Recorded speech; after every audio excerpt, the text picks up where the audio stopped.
એક ક્ષણ માટે કલ્પના કરો, લદ્દાખની એ શાંત ઠંડી રાત, અને અચાનક આખું આકાશ લોહી જેવા લાલ રંગથી છવાઈ જાય છે. ના, આ કોઈ ફોટોશોપ નથી કે કોઈ ફિલ્ટર નથી. આ તો સૂર્ય તરફથી આવેલો એક અસલી સંદેશ હતો. ચાલો આજે આ રહસ્યમય ઘટના પાછળનું વિજ્ઞાન સમજીએ. જે અદ્ભુત દૃશ્યને લોકો પોતાના કેમેરામાં કેદ કરી રહ્યા હતા, એ ખરેખર તો એક ખતરાની ઘંટડી હતી. હા, આ સુંદરતા પાછળ આપણા ડિજિટલ વિશ્વ માટે એક ગંભીર ખતરો છુપાયેલો હતો. તો સવાલ એ છે કે આ દ્રશ્ય જે સોશિયલ મીડિયા પર વાયરલ થયો, એ શું માત્ર એક કુદરતી કરિશ્મા હતો કે પછી આવનારા કોઈ મોટા ખતરાનો સંકેત? તો વાત છે 19 ને 20 જાન્યુઆરીની રાતની. લદ્દાખનો હાનલે વિસ્તાર, જે સામાન્ય રીતે એના ક્રિસ્ટલ ક્લિયર કાળા આકાશ માટે જાણીતો છે, ત્યાં અચાનક આ લાલીમાં છવાઈ ગઈ. લોકોને લાગ્યું કે આ તો ભારતમાં દેખાયેલો કોઈ અરોરા છે, અને જોતજોતામાં તો તસવીરો અને વિડીયો વાયરલ થઈ ગયા. પણ આ નજારો જેટલો સુંદર હતો, એની પાછળ એટલો જ મોટો ખતરો છુપાયેલો હતો. જુઓ, સામાન્ય લોકોની નજરમાં તો આ એક દુર્લભ અને ખૂબ જ સુંદર કુદરતી ઘટના હતી, ફોટો પાડવા માટે એકદમ પરફેક્ટ. પણ વૈજ્ઞાનિક વાસ્તવિકતા આનાથી બિલકુલ અલગ હતી. આ દ્રશ્ય છેલ્લા 2 દાયકાના સૌથી શક્તિશાળી સૌર તોફાનનું પરિણામ હતું, જેણે આપણી પૃથ્વીને સીધી ટક્કર મારી હતી. તો આ આખી ઘટનાની શરૂઆત ક્યાંથી થઈ? વેલ, એના માટે આપણે પૃથ્વી પર નહીં, પણ અહીંથી લગભગ 15 કરોડ કિલોમીટર દૂર સીધા સૂર્યની સપાટી પર જવું પડશે. આખી કહાની શરૂ થઈ 18 જાન્યુઆરીએ, જ્યારે સૂર્ય પર એક જોરદાર ધડાકો થયો. વિજ્ઞાનની ભાષામાં આને કહેવાય છે એક્સ ક્લાસ સોલર ફ્લેર. સીધા શબ્દોમાં કહીએ તો આ સૌર વિસ્ફોટોની સૌથી શક્તિશાળી અને સૌથી ખતરનાક કેટેગરી છે. આ ધડાકાથી થયું શું? સૂર્યમાંથી અબજો ટન ગરમ પ્લાઝમા અને ચુંબકીય કણોનું એક અગ્રોમો વાદળ અવકાશમાં છૂટ્યું. આ વાદળ, જેને કોરોનલ માસ ઇજેક્શન કે CME કહેવાય છે, એ સીધું આપણી પૃથ્વી તરફ આવી રહ્યું હતું. અને આ વાદળની સ્પીડ કેટલી હતી ખબર છે? લગભગ 1700 કિલોમીટર પ્રતિ સેકન્ડ.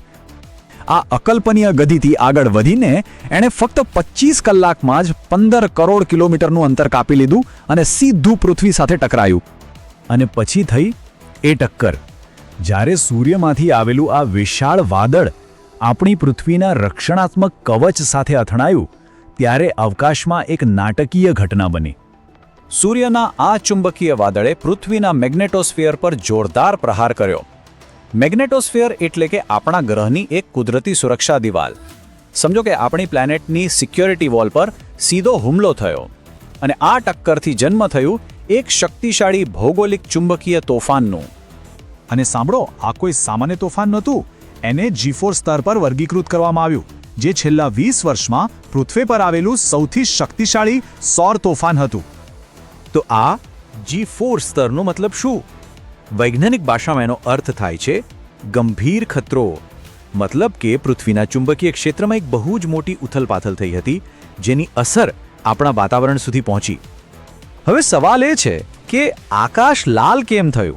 ચાલો સરળ ભાષામાં સમજીએ. સૌર તોફાનના જે ઉર્જાવાન કણો હતા, એ પૃથ્વીના સુરક્ષા કવચને તોડીને વાતાવરણમાં ઘૂસી ગયા. ત્યાં 300 કિલોમીટરથી પણ વધુ ઊંચાઈએ એ ઓક્સિજનના પરમાણુઓ સાથે ટકરાયા. અને બસ આ ટક્કરના કારણે જ ઓક્સિજનના પરમાણુ ઉત્તેજિત થઈને લાલ રંગનો પ્રકાશ ફેલાવા લાગ્યા, અને લદ્દાખનું આખું આકાશ લાલચોળ થઈ ગયું. પણ આ માત્ર આકાશમાં દેખાતી એક સુંદર રોશની નહોતી. અહીંથી કહાની ગંભીર બને છે. આ તોફાને આપણા ટેકનોલોજી પર આધારિત સમાજ માટે એક અદૃશ્ય પણ ગંભીર પડકાર ઊભો કર્યો હતો. વિચારો, આવા શક્તિશાળી તોફાન આપણી સેટેલાઇટ કમ્યુનિકેશનને ખોરવી શકે છે, GPS સિગ્નલમાં ગડબડ પેદા કરી શકે છે, દેશના પાવર ગ્રીડને નુકસાન પહોંચાડી શકે છે, અને આપણા ઇન્ટરનેટ અને ડિજિટલ નેટવર્કને પણ ઠપ કરી શકે છે. આ ઘટનાએ એક વાત સાબિત કરી દીધી: કુદરતની સુંદરતા પાછળ આપણી આધુનિક ટેકનોલોજી આધારિત જીવનશૈલી માટે કેટલો મોટો ખતરો છુપાયેલો હોઈ શકે છે. એ ટેકનોલોજી જેના પર આપણે દરરોજ દર મિનિટે નિર્ભર રહીએ છીએ. તો શું આ એક જ વારની ઘટના હતી? શું બધું અહીં પૂરું થઈ ગયું? વેલ, વૈજ્ઞાનિકોના મતે આ તો માત્ર શરૂઆત છે. વાત એમ છે કે સૂર્ય હાલમાં એના 11 વર્ષના ચક્રના સૌથી સક્રિય તબક્કામાં છે, જેને સોલર મેક્સિમમ કહેવાય છે. આનો સીધો અર્થ એ છે કે આવનારા મહિનાઓમાં આવા અને આનાથી પણ વધારે શક્તિશાળી તોફાનો આવવાની પૂરી સંભાવના છે. પણ હવે આપણી પાસે એક રક્ષક છે, ભારતનું પોતાનું આદિત્ય L1 મિશન. એ અવકાશમાં સૂર્ય પર સતત નજર રાખી રહ્યું છે, જેથી આવા તોફાનો વિશે આપણને સમયસર વહેલી ચેતવણી મળી શકે.